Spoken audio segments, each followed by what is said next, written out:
The Russian Prime Minister earlier describing Ukraine as a nation on the brink of civil war. Then, in London, the UK Foreign Secretary accusing Russia of deliberately pushing Ukraine to the brink.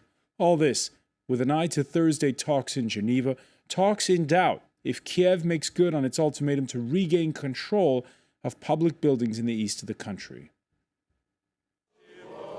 Outside Parliament, supporters of the new authorities chant "Glory to Ukraine, glory to heroes." A show of support for the embattled government. Tensions are running high, with the country divided between those who support the new leadership and those who are pro-Russian. While these crowds were staging their demonstration inside Parliament, the acting president of Ukraine condemned Moscow's behavior. Plans of the Russian Federation were and remain brutal. They want not only Donbass, the Donetsk region, to be on fire. They want the whole south and east of Ukraine to be on fire. For days, pro-Russian forces and protesters have been occupying police stations and government buildings in eastern Ukraine, like here in Donetsk. Kiev has repeatedly called them to leave and lay down their arms. Turchinov's deadline expired on Monday, and he's now announced the launch of an anti-terrorist operation. The aim of these actions, I underline it one more time, is to protect the citizens of Ukraine, to stop terror, and to stop criminality. Stop attempts to tear Ukraine to pieces. On a visit to China, Russian Foreign Minister SERGEI LAVROV warned Kiev against using force to quell the unrest. You can't be sending tanks against your own citizens at the same time as you're trying to conduct negotiations. That's why I continue to maintain that the use of force in the southeast would most likely sabotage the chances of negotiations taking place in Geneva. A strong warning ahead of the Geneva meeting. On Thursday, Russia, Ukraine, the United States and the European Union are set to discuss the crisis in the former Soviet Republic. Well, joining us now, Andrew Foxall, director of the Russian Studies Center at the Henry Jackson Society think tank. Let me ask you, after listening there to Sergei Lavrov, are those Thursday talks over before they've started? I think it would be fair to say that any diplomatic solution to the conflict is now looking increasingly unlikely for a number of reasons. Not least because for such a solution to take place, of course, the parameters of any discussions would need to be agreed in advance. What we do know is that the distance between Russia on one hand and Ukraine and the West on the other is vast and seemingly cannot be overcome. A diplomatic solution is also, I think, increasingly unlikely because Russia's actions since the start of the Ukrainian crisis have really been anything but diplomatic. If Russia were serious about trying to find a diplomatic solution to the conflict, then it wouldn't, for example, have between 35 and 40,000 troops amassed on Ukraine's eastern border. So what is the plan for Russia? What Russia seeks from the Ukrainian crisis is a solution that is broadly in line, I think, with the Kremlin's interests, which is to say a federalized Ukraine, a Ukraine which ceases to be a republic but becomes a federation, whereby significant powers are devolved to regions in the south and the east of the country, which give those regions autonomy to undertake their own economic, political, foreign policies, and which clearly would lead to those regions falling within the Russian sphere of influence. As things stand now, Ukrainian troops moving in to take back an airfield as we speak, tanks and columns on the move. Is Kiev going to be able to make good when it says it's taking back those public buildings? That's an excellent question, and it's not one that we yet know the answer to. Clearly, Kiev's operational capability have been dented somewhat over recent months. There have been a number of high-profile desertions from the Ukrainian military forces, but nevertheless, it still has a functioning and relatively well-armed and trained military force.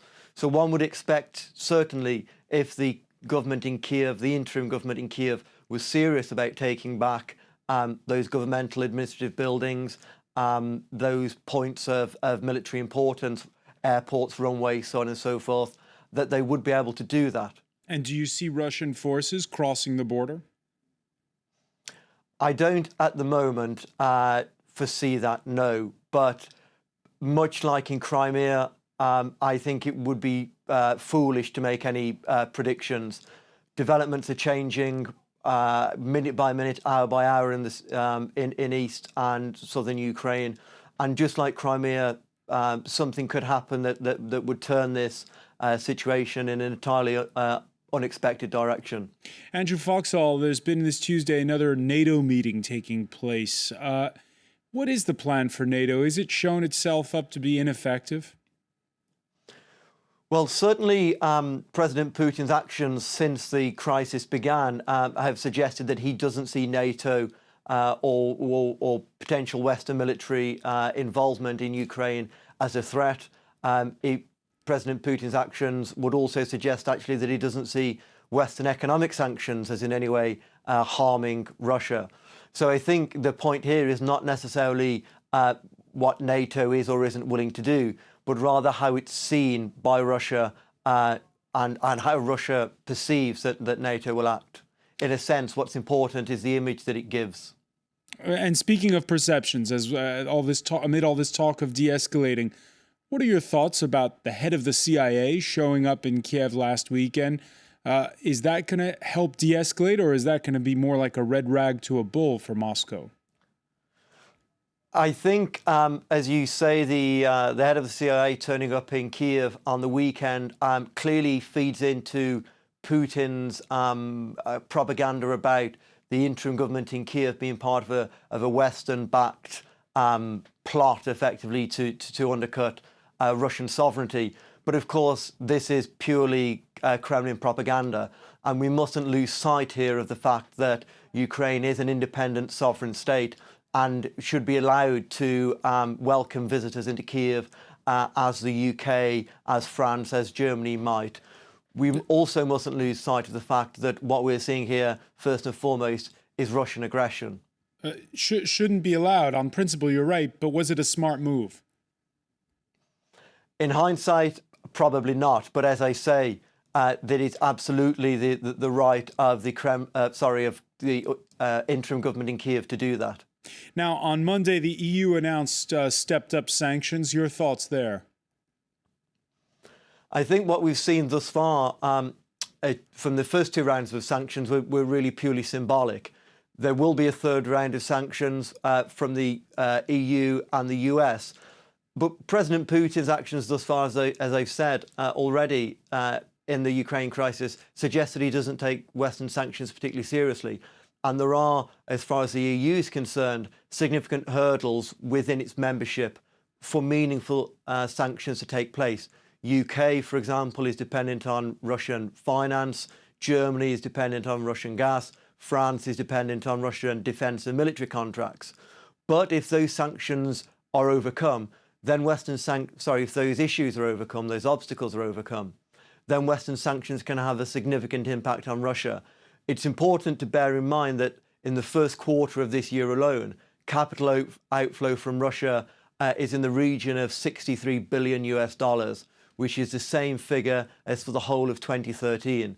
Western sanctions thus far have had and will continue to have a big impact on the Russian economy, which is itself in a dire state and facing economic stagnation. So who would you like to see targeted in that third round? Would you like to see, for instance, the oligarchs that are there in London? I think an argument could be made that members, for example, of the FSB, of Russia's security services, of a number of high-profile individuals, journalists, for example, who have been involved in the Kremlin propaganda, of Crimean and Ukrainian officials who have supported vocally, financially, logistically, Russia's invasion of Ukraine. But of course, as you allude to as well, I think there are legitimate reasons now for the UK and for the EU to begin to target oligarchs, not for the pure and simple fact that they are oligarchs, but because they effectively enable Putin to act as he does, both domestically and abroad. Andrew Foxall of the Russian Studies Center at the Henry Jackson Society, many thanks for joining us here on France 24. Coming up next, we'll have more news for you, plus the day's business and sports. You're watching France 24.